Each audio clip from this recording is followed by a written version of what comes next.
semuanya, Shalom. Yuk kita sama-sama belajar tentang teori behaviorisme. Baiklah, kita akan membahas tentang karakteristik behaviorisme.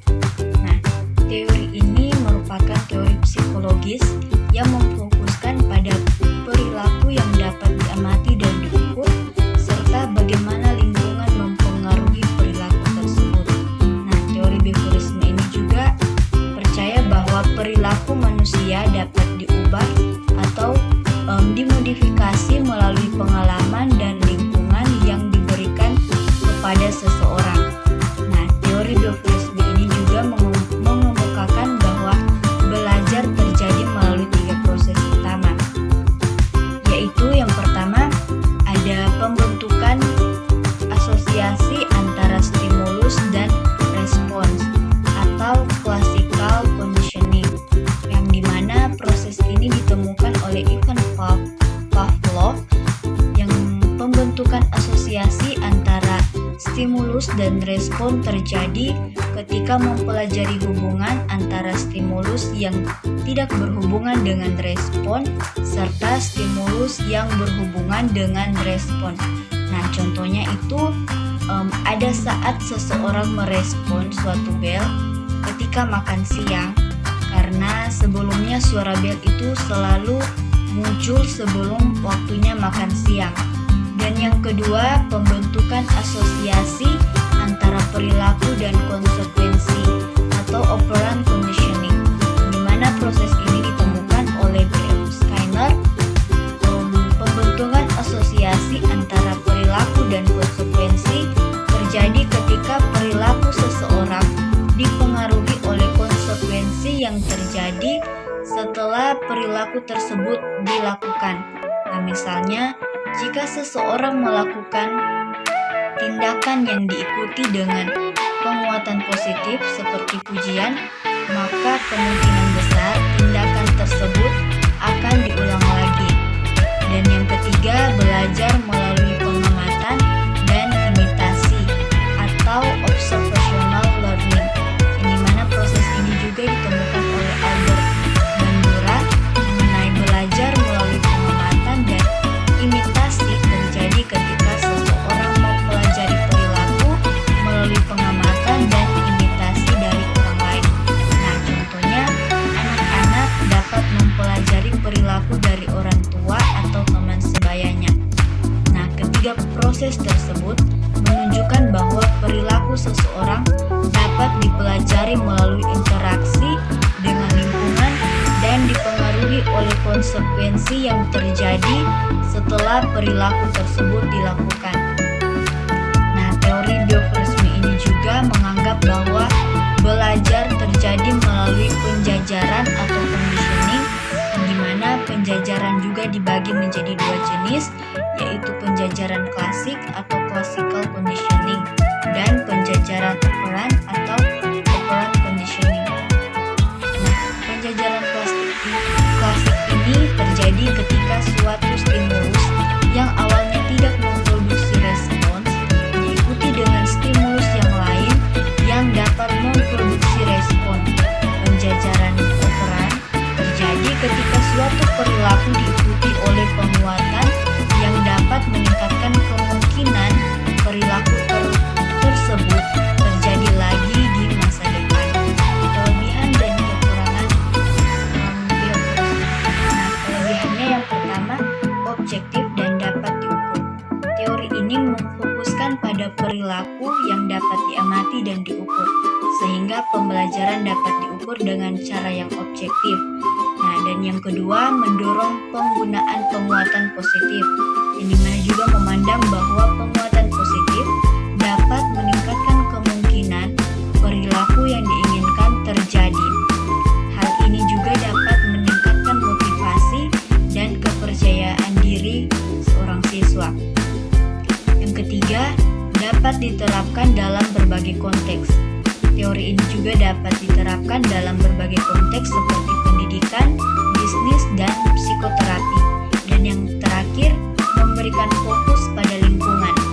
Teori ini memandang bahwa lingkungan mempengaruhi perilaku seseorang. Dengan menyesuaikan lingkungan, perilaku yang diinginkan dapat dihasilkan. Nah, kita masuk pada kekurangan, yaitu yang pertama, mengabaikan faktor internal.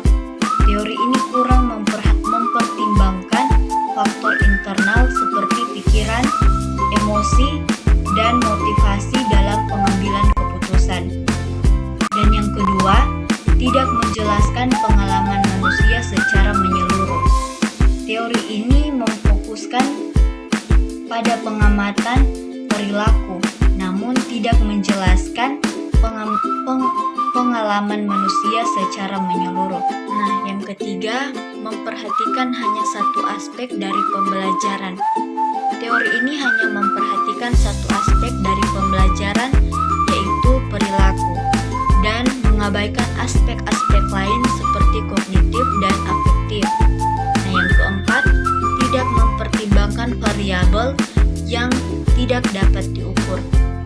Maksudnya tidak mempertimbangkan variabel yang tidak diukur itu seperti motivasi dan minat siswa. Nah, yang kelima, tidak memperhitungkan pembelajaran sosial.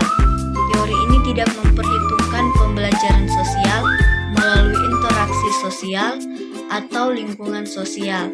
Dalam keseluruhan, teori behaviorisme juga memiliki kelebihan dan kekurangan yang perlu dipertimbangkan dalam konteks pengajaran dan pembelajaran.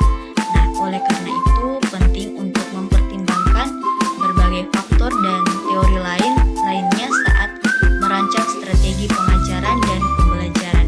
Buku dan eksperimen dari teori behaviorisme ini. Pertama, Ivan Pavlov, yang dimana ia melakukan eksperimen terkenal pada awal abad ke-20 yang melibatkan anjing dan makanan.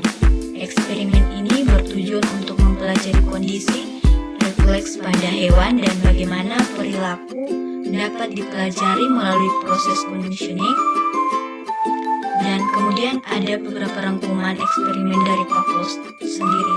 Itu yang pertama, ia memberikan makanan pada anjing dan merangsang kelenjar air liur pada anjing, sehingga anjing mulai mengeluarkan air liur sebagai respon terhadap makanan. Yang kedua, ia kemudian mulai memberikan suara bel sebelum memberikan makanan pada anjing. Nah, setelah itu beberapa kali anjing mulai mengeluarkan air liur saat mendengar suara bel sebelum makanan diberikan. Yang ketiga, ia mengulangi kembali eksperimen dengan memutar suara bel tanpa memberikan makanan pada anjing. Meskipun tidak ada makanan yang diberikan, anjing tetap mengeluarkan air liur saat mendengar suara bel. Dan yang keempat, ia menyimpulkan bahwa anjing telah belajar untuk mengaitkan suara bel dengan makanan, dan bahwa kondisi refleks pada anjing juga dapat dipelajari melalui proses conditioning. Eksperimen Pavlov ini menjadi dasar dari teori conditioning klasik dan mengemukakan bahwa perilaku dapat dipelajari melalui pengalaman yang berulang dan asosiasi antara stimulus dan respon. Eksperimen ini juga memberikan kontribusi besar dalam pemahaman kita tentang pembentukan perilaku dan pembelajaran. Nah, eksperimen yang kedua juga tidak kalah kenalnya, yaitu John Watson, di mana eksperimen Little Albert pada tahun 1920. Eksperimen ini bertujuan untuk membuktikan teori bahwa perilaku dapat dipelajari melalui proses conditioning. Nah, ini juga memiliki ringkasan eksperimen mengenai Little Albert, di mana Watson memiliki seorang bayi laki-laki berusia 9 bulan yang diberi nama Little Albert sebagai subjek eksperimen. Albert pada awalnya tidak takut terhadap tikus, kelinci, atau hewan lainnya. Nah, kemudian Watson memberikan tikus ke tangan Albert dan pada saat yang sama memukul palu besar di belakang kepala Albert untuk menghasilkan suara yang keras dan mengejutkan. Kemudian Watson mengulang kejadian tersebut beberapa kali sehingga Albert mulai takut terhadap tikus dan bahkan hewan lain yang memiliki ciri-ciri yang sama dengan tikus seperti kelinci. Watson menyimpulkan dari eksperimen tersebut bahwa perilaku Albert telah dipelajari melalui proses conditioning dan bahwa ketakutan Albert terhadap tikus dan hewan lainnya adalah hasil dari asosiasi antara stimulus dengan respon, sehingga eksperimen ini kontroversial karena tidak mempertimbangkan kesejahteraan dan kesehatan mental dari Albert sendiri, serta tidak memberikan pengobatan untuk mengatasi ketakutan Albert terhadap tikus dan hewan lainnya. Akan tetapi, eksperimen ini memberikan kontribusi penting dalam memahami teori conditioning dan bagaimana perilaku dapat dipelajari melalui proses pembelajaran. Nah, eksperimen yang ketiga adalah Albert Bandura, di mana ia seorang psikolog sosial yang terkenal dengan eksperimennya mengenai belajar melalui pengamatan, atau yang sudah saya jelaskan tadi, observational learning atau social learning juga. Eksperimen yang paling terkenal adalah eksperimen Bobo-Doll yang dilakukan pada tahun 1965. Nah, dalam eksperimen ini, Bandura menunjukkan video seorang dewasa yang menghancurkan